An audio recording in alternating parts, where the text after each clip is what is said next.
What is up, everybody? Welcome to a brand new episode of the Empire 161 Show, Season 6, Episode 7. On this earlier than usual Sunday, since the Yankees are on Sunday Night Baseball, so we kind of got to work around that. So a little extra pre-show, if you want to call it that, on this Sunday. But thanks for joining us, as always. If you're joining us on the Facebook live stream, if you're joining us on YouTube, or wherever you found the audio on the podcast, we always appreciate the support. Opening up with Ben Rice's walk-up song this week by Gorillaz, Feel Good. It's a pretty random song, I think, for Ben Rice. I don't know what the heck that's about, but it is what it is. It was nice to get in the mix here. This is a really long song. I didn't even realize that. But yeah, I'm Ed, and with me as always is Lisa. Lisa, what's up? What's going on?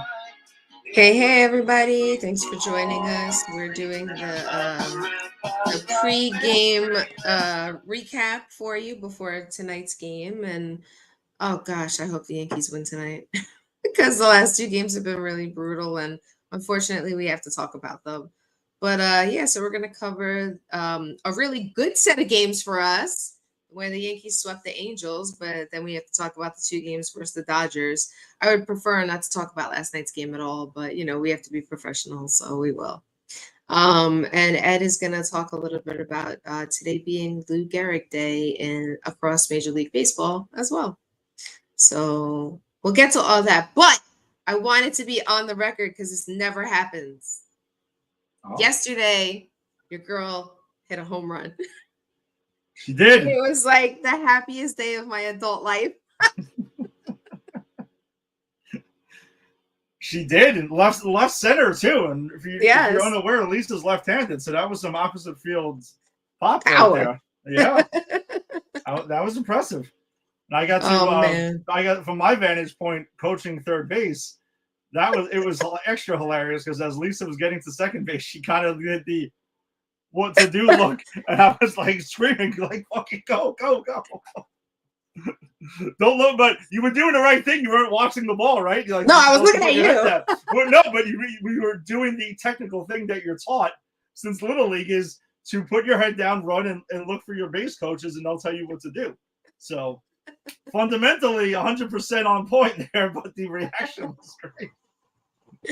Well, apparently the reaction at home plate was even better. I know. Yes. I ran home like I literally went. all of our teammates started laughing and cheering. It was hilarious. They were like, "You look so happy." I'm like, "This never happens." Because usually, so I mean, I will say, like, I feel like I hit pretty solid, right? But I always seem to hit it right at somebody. I do pop up a lot too. I will admit that. But when I hit it, it's usually a nice line drive, but it happens to go directly at the outfielder. So I was excited that this one went over the guy's head. And he was a Mets fan, so suck it. Wow, extra right there. I don't even hate the Mets. I love the Mets. They're fine, but and he actually seemed like he was a pretty solid ball player too. So it wasn't like, you know, he kind of just caught somebody. He was a good, yeah.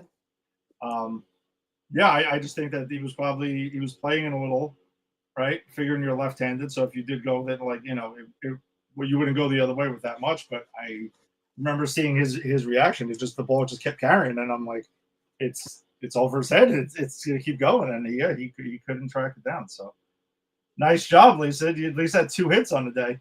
Thank you. All the girls on our team killed it yesterday. So yeah, it was. No, you ladies were great. It was nice to see. I mean, plus we had, was it? I'm trying to remember. Was it 4 in a row? It was in the circular order. We had 4 straight ladies. Yeah, because it was Jamie, Sophia, me, and then Angie's top. So yeah. And I remember there was a bases loaded situation there. With no outs. Yeah. We were set up, and we thought we were gonna have this like. We actually didn't have the huge inning we thought, but it wasn't because of you guys. The table was set, but yeah, that was odd. That was a strange inning, but I really thought we were gonna end up like really blowing it open right there. And I thought it was gonna be like the Dodgers versus the Yankees last night. Yeah, kind of. That's what it looked like it was gonna be to start off with. But yeah, as Lisa had mentioned, just wanted to do a brief, acknowledgement as today is Lou Gehrig Day around Major League Baseball. Uh, the Iron Horse made his. This is the day he took over for Wally Pipp. And Wally Pipp Mm-hmm. apparently had a headache and got out of the lineup, and Lou Gehrig got in and started his tremendous streak of consecutive games played. And a headache is all it took, and that's why you've heard I've heard the term used where, sometimes when you get Wally pipped, when someone basically just instantly takes your job, Mm-hmm. and just never gives it back. So you never know when the opportunity presents itself, to go ahead and to do something. And Lou Gehrig never looked back. Um, Lou Gehrig is, I'm assuming if you're watching this, you're aware, one of the greatest baseball players who's ever lived.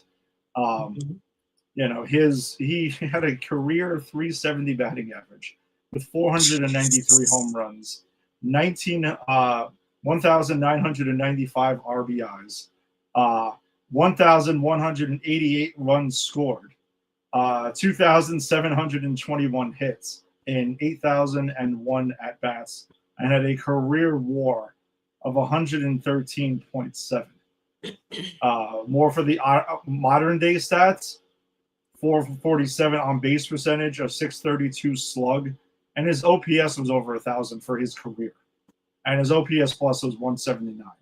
So completely crazy career.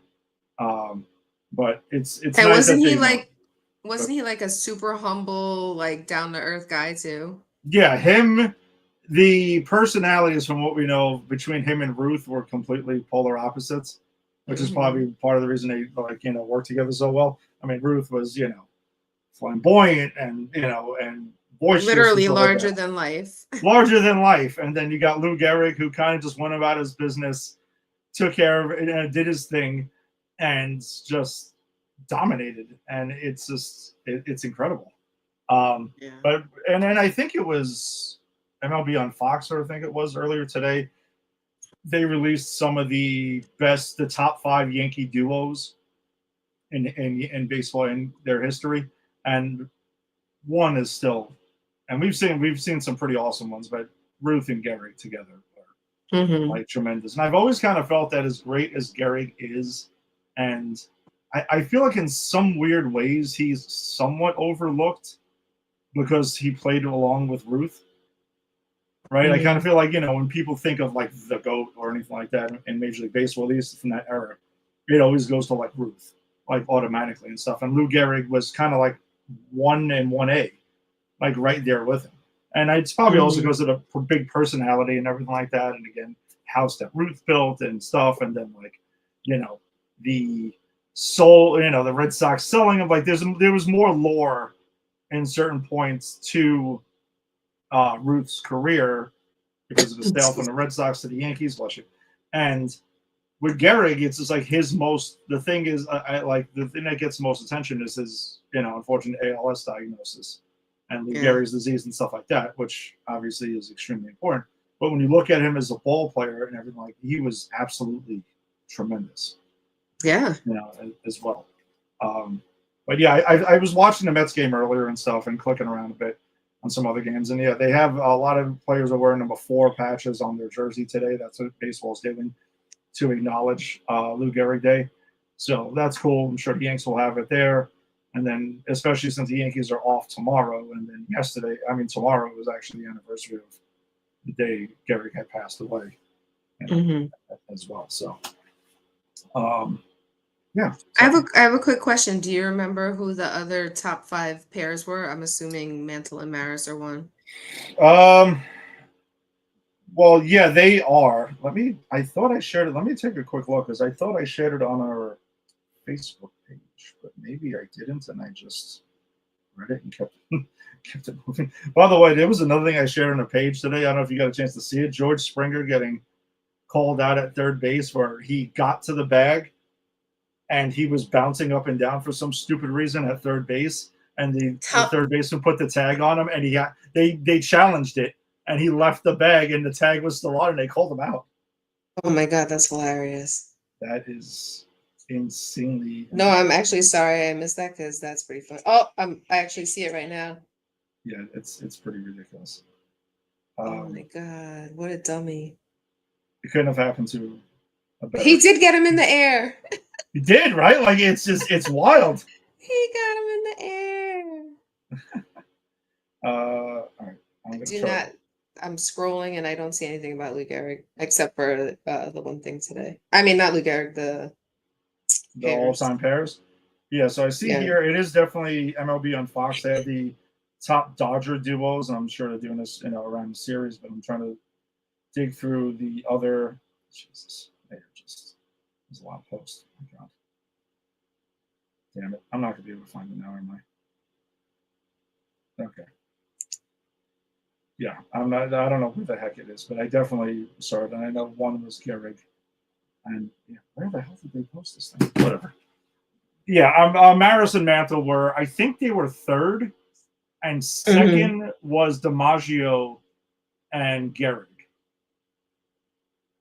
if I remember right. Yes, DiMaggio and Gehrig were definitely second. So Gehrig was a part of the top two duos, at least according to MLB on Fox, um, that were there. And then fifth was like Jeter and A-Rod, What? which I thought was interesting, right? Because I like, don't know. I mean, yeah, they've had some pretty dynamic duos in their time. You have Reggie Jackson, Thurman Munson, right? And I know they didn't win a World Series, but Don Mattingly and Dave Winfield, especially in '84, Mm-hmm. were Mm-hmm. completely out of control. Like they've had a lot of them.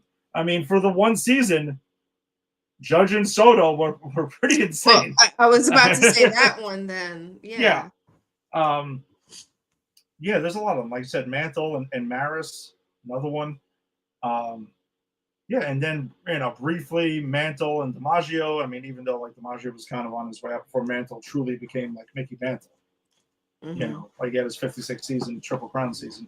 Um, but yeah, they've had some interesting ones though. Okay. But yeah, Lou Gehrig. I've always kind of had like an affinity for Lou Gehrig. First baseman. Also, his whole story and everything like that. And just over the years, I remember like when I was young and I was learning about the history of the Yankees, like I was really like blown away by Lou Gehrig, like quite a bit there with this whole thing, and then like how sad his story had ended, and then you get the speech and everything. Oh, that speech. Yeah, so a lot of stuff there with it, but Lou Yeah. Gehrig Day. I'm glad that Major League. This is the the fifth annual Lou Gehrig Day that Major League Baseball has had. So it's a nice thing that they think they've added into as well. Mm-hmm. All right, so let's get to the Yankees resuming their West Coast swing, which I am pretty sure this does it for them schedule wise. Like late night Yankees is over. And it's kind of crazy that before June 1st, it's out of the way, which is kind of So nice. weird. I know, Yeah. because even yesterday and today are not late games. They're normal time games. No, it So technically ended Friday night, right? With the 10:00, yeah, 10:05 start on Apple TV Plus. yeah. Um, All right, so let's get to the series against the Angels. Though the Yankees did go ahead and take the opener by a final of 5-1. Ryan Yarbrough, who I'm really hoping has another start similar to this tonight, picked up his second win of the season. His record's now 2-0. He went 6 innings, 2 hits, 1 earned run, 1 walk, and 7 Ks. So he's been a really pleasant surprise for the Yankees. I mean, again, making that move to DFA Carlos Carrasco and go with Ryan Yarbrough. Anthony Volpe, he had himself a pretty interesting series against the Angels. He was 1 for 4 with 3 RBIs in this game, which was a bases clearing double. Cody Mm-hmm. Bellinger was 2 for 3 with an RBI and a walk and a run scored. Aaron Judge, again, like it seemed to say, ho hum, 1 for 2 with 2 walks and 2 runs scored. But Volpe had the big blow with the bases loaded there Mm-hmm.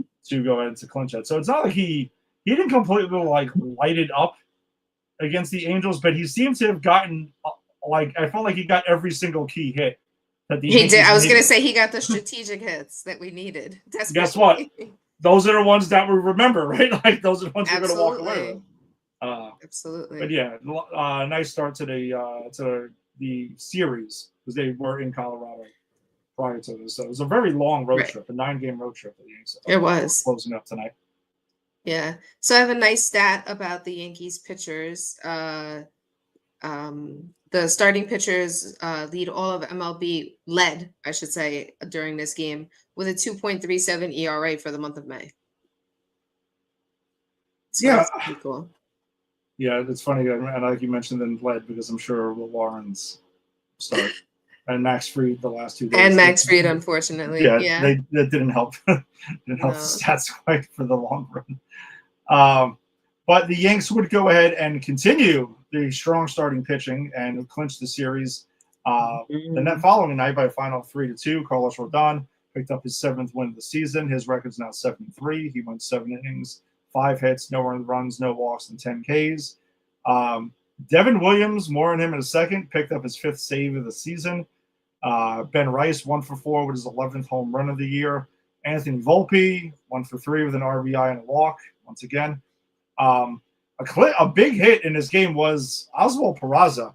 Was 1 for 3 with his 3rd home run of the year and a walk, because that ended up being a big run and the winning run for the Yanks there, because Devin Williams came in with a 3-0 lead and had another one of his bad Devin Williams outings, and my God, I was like, remember we talked about this, like late night Yankees can be so brutal when that happens, when you blow a lead late, they'll walk off and you're like, my God, I stayed up for this shit.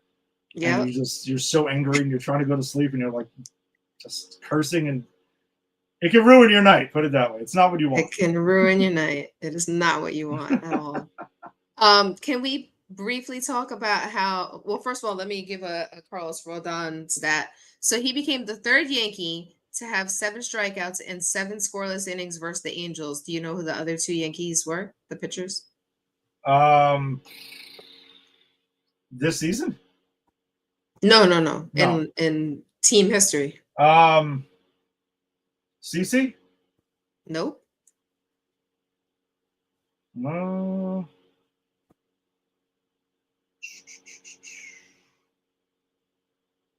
I think it's going to be somebody. I got to really pull this one out. Xingbing Wang. No, it's too famous. The Yankees. Okay, I was just like, I kind of felt like it was going to be somebody. Ron Guidry? Ron Guidry's one, and the other one is no longer with us.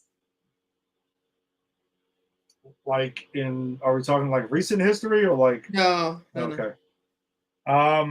Shit, I'm also trying to think within the Angels history, obviously.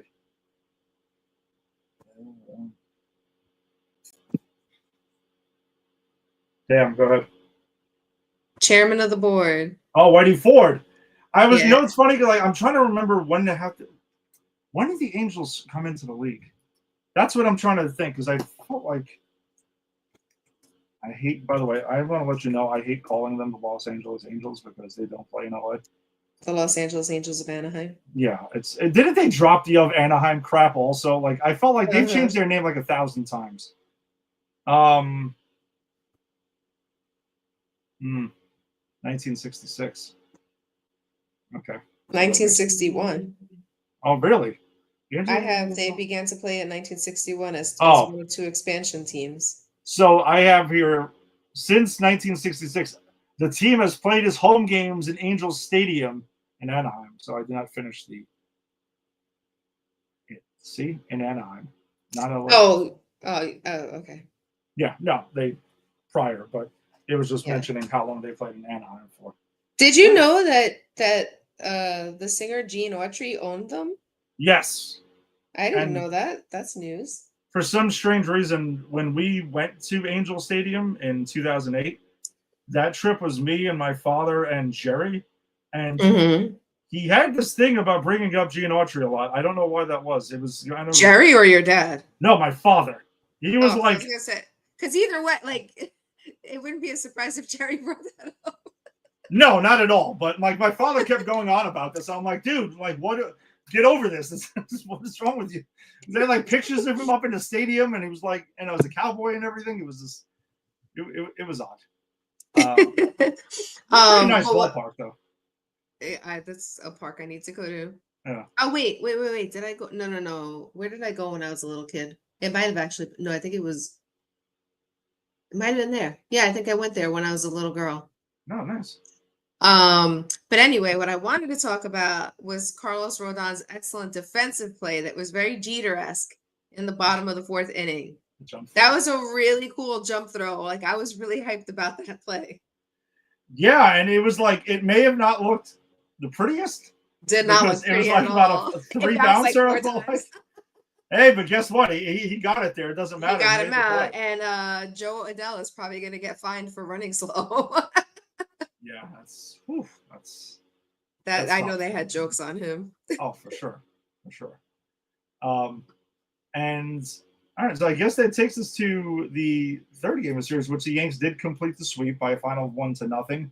The pace of this game was lightning quick, which is appreciated when it ends in a Yankees win, and it's like late night Yankees again. Clark Schmidt kept the strong starting pitching going. He picked up his second win of the season. His record's now 2-2. 6 innings, 4 hits, no earned runs, 1 walk, 4 Ks. Mark Leiter Jr. picked up his second save of the season because Williams and Weaver were pretty much unavailable for this because they were basically tapped out. Yeah, it was the Yankees bullpen was running on fumes for like a good chunk of time, so they kind of just needed the time to reset. Anthony Volpe, again in the mix, 1 for 3 with an RBI double. So he knocked in the only run that the Yanks would get on the night. Trent Grisham was 2 for 5. Paul Goldschmidt 2 for 4 with a walk, run scored, and a double. But the Yanks pen, and also with Mark Leiter Jr. picking up the save, there were a lot of guys. Yerry De Los Santos stepped up a lot, like during this time where, like, again, they had all of their usual guys down. Fernando Cruz is on the IL. Like, guys had to step up, and honestly, they did a great job against the Angels here. During the series, I thought there was also a pretty fun moment between Ron Washington and Aaron Judge. And Aaron Judge, yeah. Yeah, when he basically intentionally walked him the first 2 times. And then when Judge was going to the plate the third at bat and he saw he wasn't getting the intentional walks on, he looked at him and tipped his cap. And Ron Washington was cracking up. Like, it was hysterical. It was so cute. It was like finally happening because, there was a lot of – they wanted nothing to do with Judge throughout this entire series. Like, he was like making sure like this dude is not going to beat us. And that's it. To the chagrin of all of the fans that came to see that, they came to cheer on their team, but also clearly want to see Aaron Judge. Yeah, if you are a Yankees fan who lives in California, this is your time to see them. That sucks. It's like just a baseball fan in general. Like I said, like I'm sure a lot of the Angels fans wanted to see him get up, and here they are intentionally walking him. So twice. Yeah. So this was the Yankees' first 1-0 victory over the Angels since April of 1970. Oh my God. Wow. Yeah, that's a long time.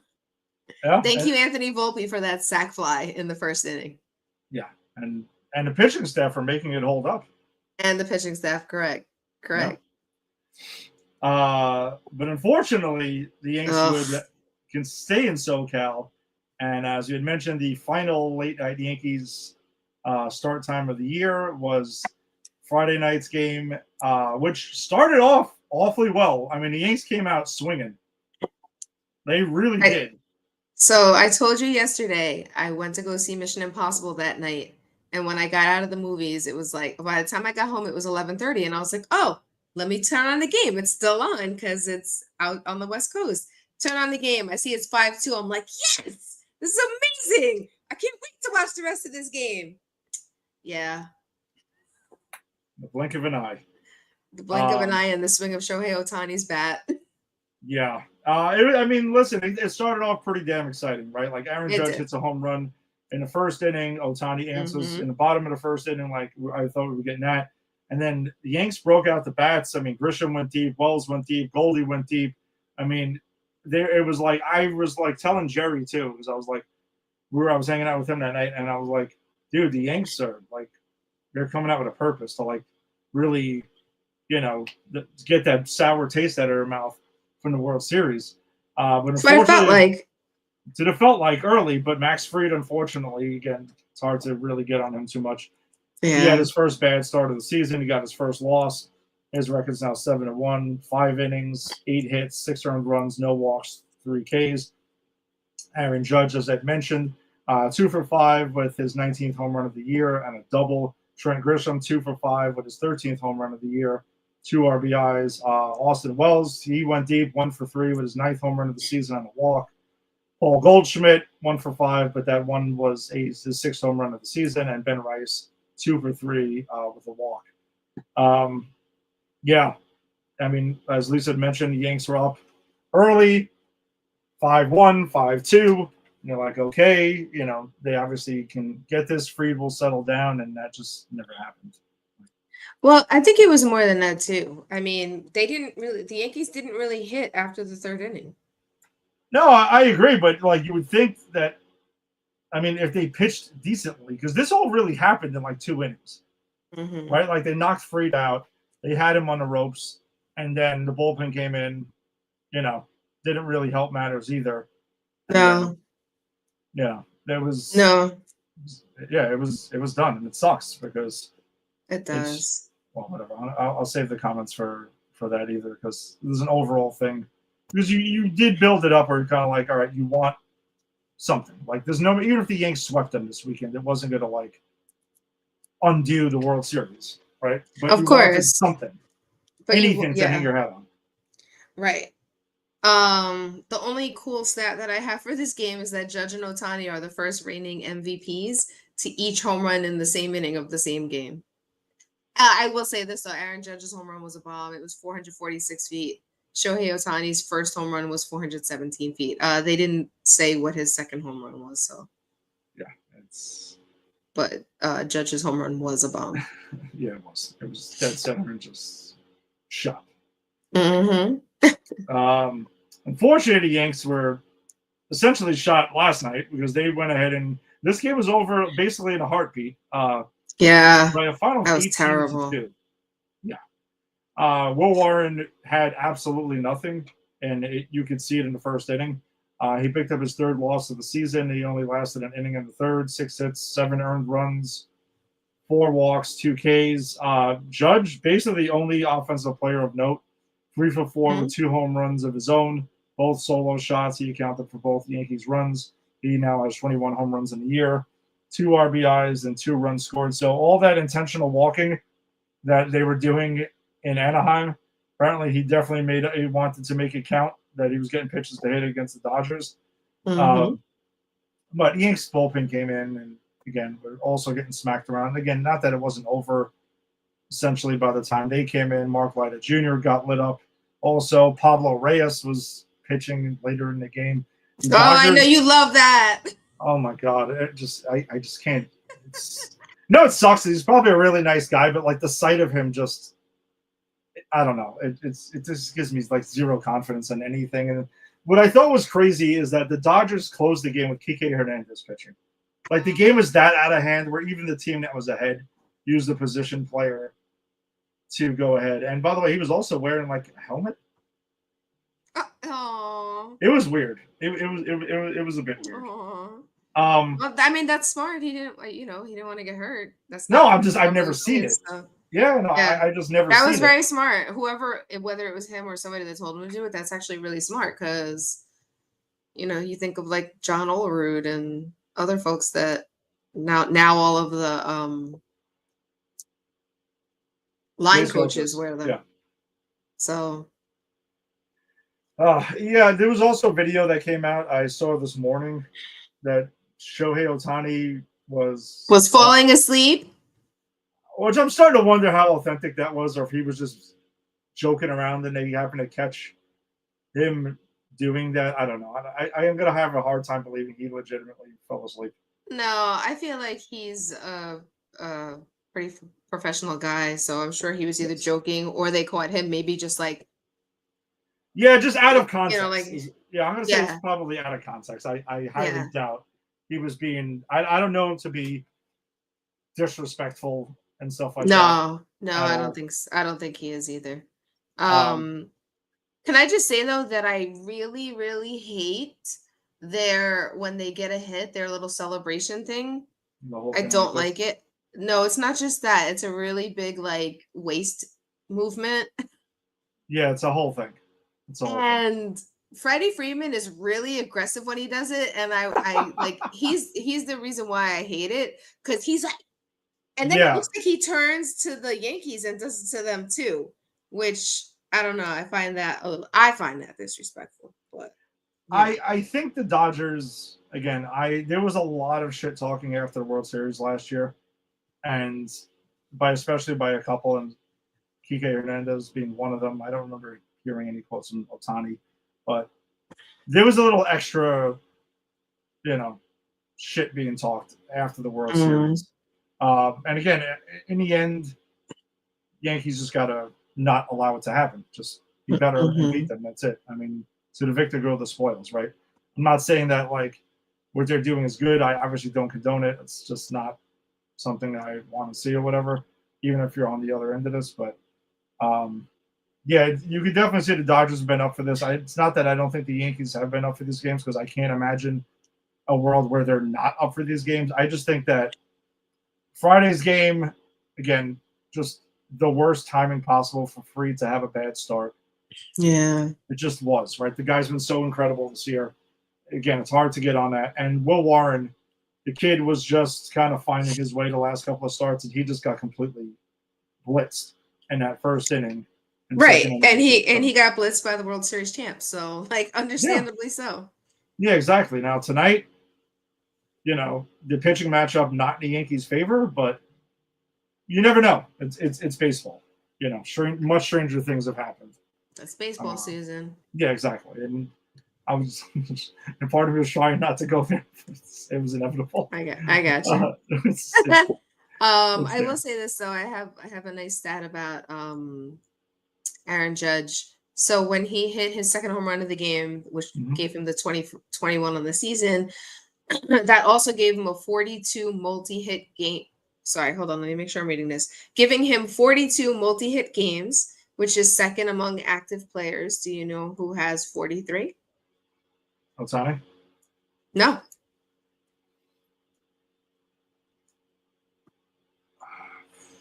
Um, Freeman? No, not on the Angels. No, Dodgers. I mean on the Dodgers, excuse me, not on the Dodgers. um, shit. Who? Manny Machado. Wow, it's so But crazy. huh? No, I was just gonna say it's so crazy because he's still a great ball player, and I just feel like he's somewhat forgotten since he's gone to the Padres, but he's still like as good as he's ever been. Yeah. And Aaron Judge has done that in 741 fewer games. I mean, tremendous. Hmm. It's not even that doesn't even like do it justice to be completely honest. It's just there aren't words to describe what Judge has been doing.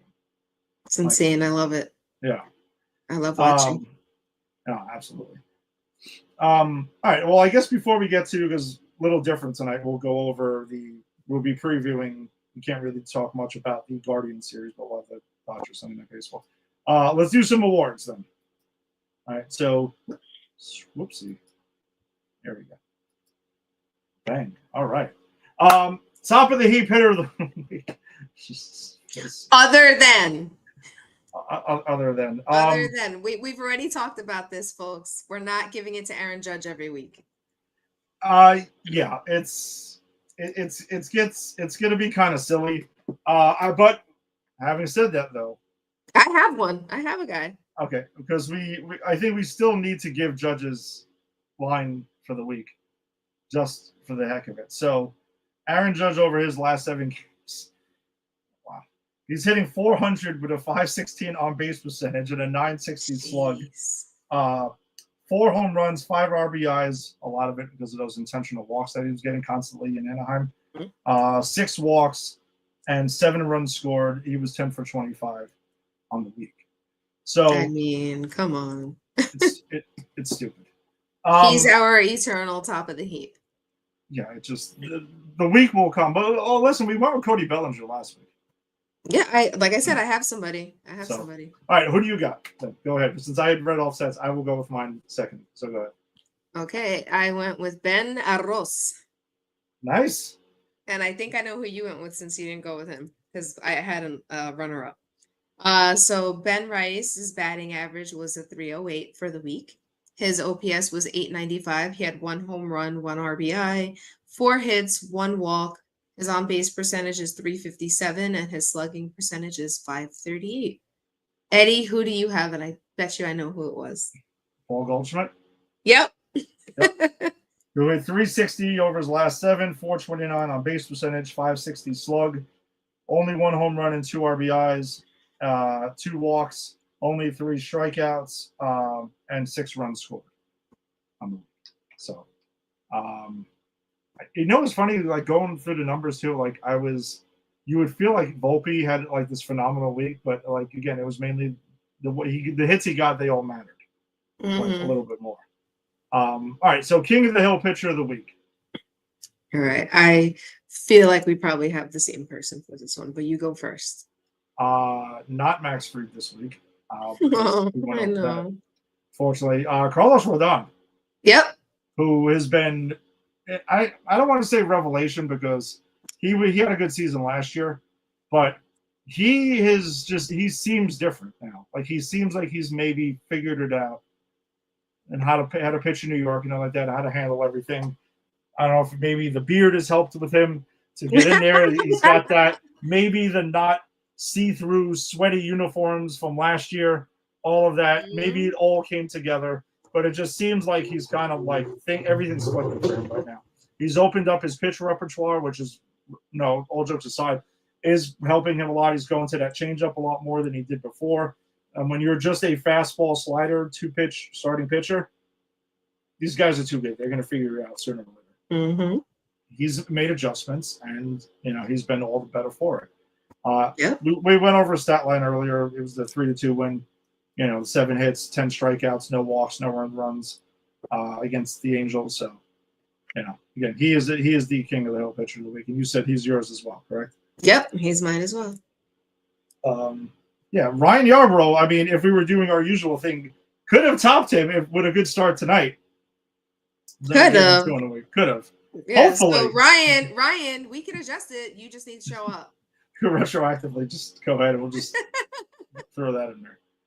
All right, so that brings us to Sunday Night Baseball. Within about less than an hour, the Yanks will be looking to salvage the final game of the series at the Dodgers. Hopefully, that is the case. Do you have the starting lineup? Do you have the lineup or no? I can pull it up. I can pull it up. I had the starting pitchers only. So it's Ryan Yarbrough versus Yoshinobu Yamamoto. Who's having a phenomenal second season. I know it's not. It doesn't look good for us. I got it. You want me to go through it, or you want to do it? I thought I had it. Is this today?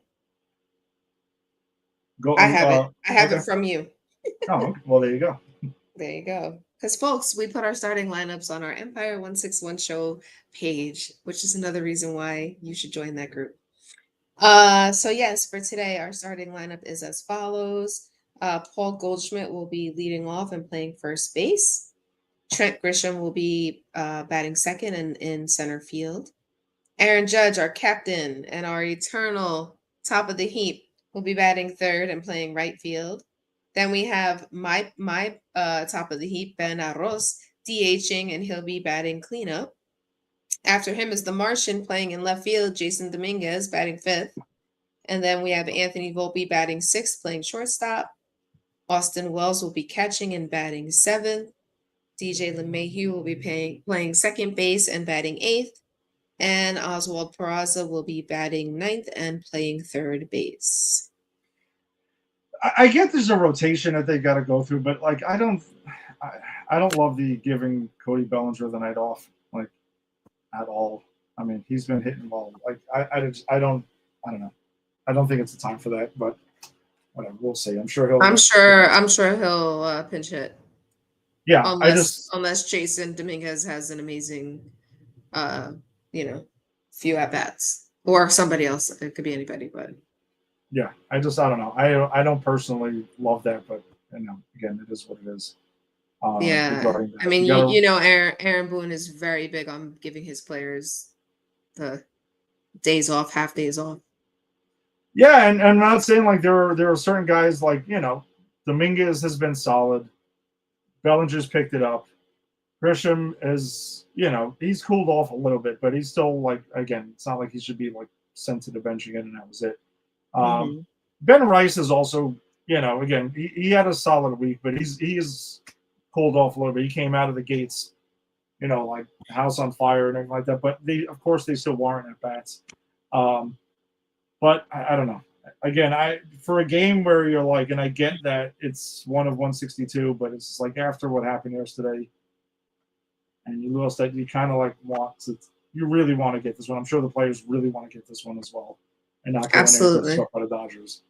But I don't know. We'll see. Who knows? Like it is baseball, but I'd be shocked if Yamamoto got lit up like Aaron Will Warren did yesterday. You know, it happens. Yeah, I mean, It of is. course, I'm trying to Yeah. speak it into existence, but Yeah. I hope it happens. I sure do. But I don't know. We'll see. Again, I just preferred Bellinger. I didn't see anything. I did look as soon as the lineup posted earlier. I was checking social media to see if there was an injury of some sort or something like that. Oh Thankfully, not the gosh. case. That is definitely not the time for that. But Definitely not. yeah, Oh, and we should name also that I did read that Jazz Chisholm is starting his rehab. yeah, he's been playing with the. I think today was Jersey Diners because the Somerset Patriots do have that where minor league teams will dip into different uniforms and you know go with wacky stuff like that. He has been Mhm. taking reps at third base, which has Yes. been interesting to Yep. get him some more time there. I would imagine it's for more flexibility between third base and second base, and kind of like the Yanks were obviously trying to add a third baseman in the offseason, and that market wasn't great for a third base option. So I guess that they just want to give themselves options here. And if they Yeah. do feel the need to trade for a second baseman, then they easily could. But I don't know. It'll be something to follow because DJ is back and it's fine. But again, we'll see how long he stays healthy for. Unfortunately, it's part of the deal with DJ LeMay. He was not exactly getting any younger over there, but Hmm. he's looked good on defense so far. The bat, we'll see. We'll Yeah. see where that goes. Um, but Yanks also got the Guardians coming in. They start their homestand, and they got the first time they play the Red Sox this year next weekend, Crazy. which is weird, right? So crazy. Yeah, it's a weird schedule this year for sure. Hmm. Late night Yankees is over. It's June 1st. They haven't played the Red Sox yet, but yet What's going on? I don't know. It's very strange. Um, all right, so I think that kind of does it for us this week. Cue the Oh, video. they have the you don't want to do the Guardians pitching preview because they do have Oh it. wait, do they? They I didn't just put think it they up do. Oh, because go they ahead. just put it up Go ahead. because I only had the Guardians the earlier today. So on Tuesday, because tomorrow's an off day, they have to Mhm. travel back east. On Tuesday, Bybee, Yes. Tanner Bybee will be starting for the Guardians. He's a righty.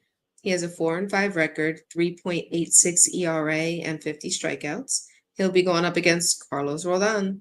He's a lefty, 7-3 record, 2.60 ERA, and 90 strikeouts on the season. Mhm. And then on Wednesday, the 4th, um, Luis L. Ortiz will be pitching for the Guardians. He's a righty with a 2-6 record, 4.40 ERA, 64 strikeouts on the season. He'll be up against Clark Schmidt. Clark is a righty with a 2-2 record, 3.95 ERA, and 42 strikeouts. And then on Thursday the 5th, I hope I say this name right, Slade Cecconi. Sorry, Slade.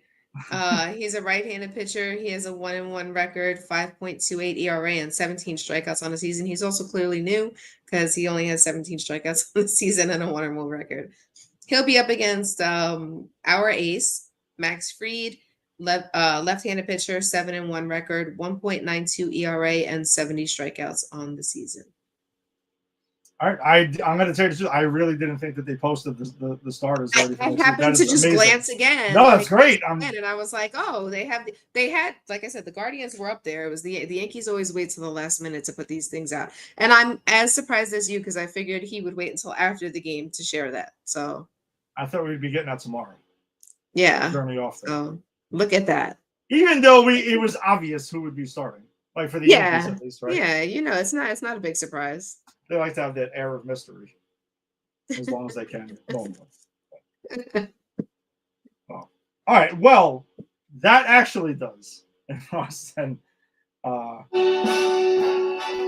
thanks for joining us as always. If you joined us on the Facebook live stream, be sure to check the Empire 161 Show's Facebook group, where we share, like we had mentioned, lineups and highlights and all this other stuff throughout the week.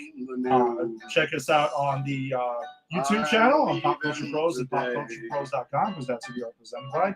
And wherever you found your audio-only podcast, subscribe to Pop Culture Pros. Lisa and I, we will be back next week. At some point, we'll see, because someone's going to be in Florida and has to figure it out. So we will post when we are going to be back next. I will be checking out Steinbrenner Field for the first time on Thursday night, though, even though it's not including the Yankees. So we'll talk about that next week. Also, if you are also happen to be into comic book stuff and everything like that, there is a 200th episode of Granny's Peach Tea that will be tomorrow night at 8:30 p.m. So come check us out there. We'll be talking about the last 2 episodes of The Last of Us Season 2, along with our movie of the week, the 1982 Wes Craven directed Swamp Thing.